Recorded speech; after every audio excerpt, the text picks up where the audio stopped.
காலங்காலமாக வஞ்சித்து வீழ்த்தி ஏமாத்தி எதை சொல்ல, நீ வேணா போய் திராவிடர்கள்ட்ட இன்னைக்கு இடியும் கேதில போய் பேச, இந்த பக்கத்து விட்டு பசுமாடு கண்ணு ஓட்டுருக்குன்னு சொல்ல, பெரியார் தான் காரணம் சொல்லிடுறாங்க.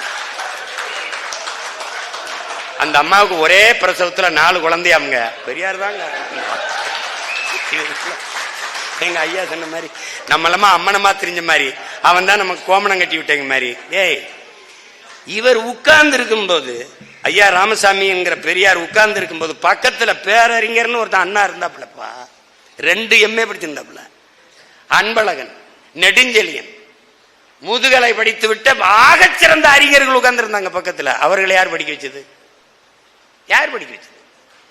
இன்னைக்கு உலகத்திலே ஆல்பர்ட் ஸ்வீசர் சொல்றான், அவன் 3 துறைகளில் முனைவர் பட்டம் பெற்று நோபல் பரிசு பெற்றவன், மிகப்பெரிய மேதை. அவன் சொல்றான், நான் வாழ்நாள்ல எவ்வளவோ புத்தகங்களை படிச்சிருக்கேன், ஆனா இந்த மாதிரி மனித வாழ்க்கைக்கு நன்னெறி சொன்ன ஒரு நூலை நான் படிச்சதே இல்லைன்னு. அது நமது பாட்டனார் எழுதின திருக்குறள் தான். அந்த திருக்குறளை அவன் எழுதினது சும்மா ஒரு 2000 ஆண்டு இருக்குங்கிறான். அது 1330 நம்ம சும்மா சொல்லிக்கிட்டு இருக்கான். அது 5000 கூட இருந்திருக்கலாம்.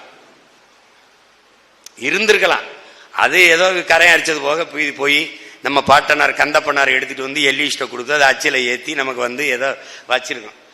அதுல பாரு, இன்னைக்கு இத்தனை பெரிய பேரறிஞர்கள், முதுகலை படித்தவர்கள், தமிழ்லே ஆய்வறிஞர்களாக வந்தவர்கள் எல்லாம் சொற்பிழை, பொருள் பிழை, கருத்து எதுவுமே இல்லையே, எழுத்துப்பிழை எதுவுமே இல்லாம ஒருத்தன் எழுசீர் விருத்தத்துல இவ்வளவு பெரிய தத்துவத்தை சொல்லிட்டானே.